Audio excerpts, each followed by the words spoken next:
চীনের দিন এবার শেষ। মেড ইন ইন্ডিয়া স্মার্টফোন ঘুম ওড়ালো পড়শি দেশের।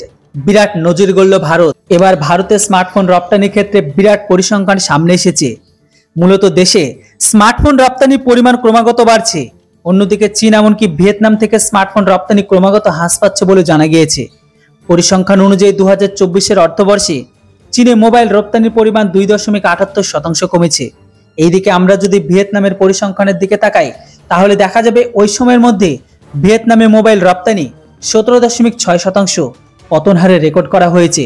এইদিকে আবার ভারতের মোবাইল রপ্তানিতে 40.5% বৃদ্ধি ঘটেছে। এই প্রসঙ্গে আপনাদের এটাও জানিয়ে দিই যে একটা সময়ে সমগ্র বিশ্ব জুড়ে চীন এমনকি ভিয়েতনাম থেকে সব থেকে বেশি স্মার্টফোন রপ্তানি করা হতো। এই দুটি দেশ মোবাইল রপ্তানির ক্ষেত্রে সব থেকে বেশি এগিয়ে থাকতো, কিন্তু বর্তমান সময়ে এই দেশগুলি মোবাইল রপ্তানির নিরিখে ভারতের কাছে থেকে জোরদার প্রতিযোগীর সম্মুখীন হচ্ছে। এমতো অবস্থায় সামগ্রিক বিষয়টিকে এভাবে বলা যেতে পারে যে চীন এমনকি ভিয়েতনাম থেকে স্মার্টফোন রপ্তানি বাজার ক্রমশ ভারতে স্থানান্তরিত হচ্ছে, যেটি পরিসংখ্যান ফুটে উঠেছে। এমতো অবস্থায় চীন এমনকি ভিয়েতনামের স্মার্টফোন রপ্তানি কমে এসছে ভালোভাবেই। যদি আমরা ইন্টারন্যাশনাল ট্রেড সেন্টারের রিপোর্ট অনুযায়ী 2023-এর অর্থবর্ষের কথা বলি, তবে চীন থেকে স্মার্টফোন রপ্তানি হয়েছে $136.3 বিলিয়ন, যা 2024-এর অর্থবর্ষে কমে হয়েছে 132.5%।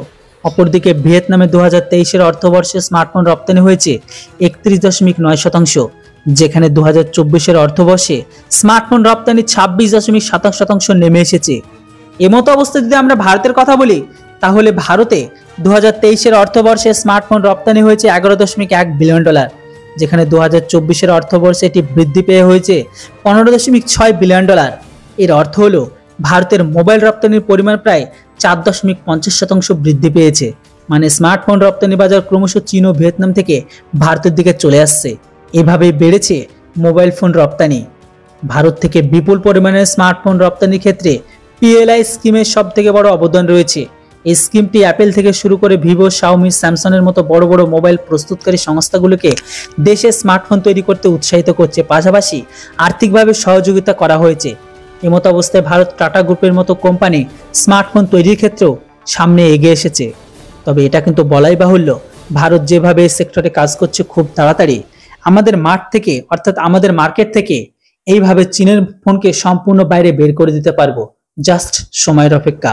ভারতের ধীরে ধীরে এত বড় সাফল্য আসার জন্য কমেন্ট বক্সে একটি জয় হিন্দ অবশ্যই লিখুন। Thanks for watching. জয় হিন্দ, বন্দে মাতরম।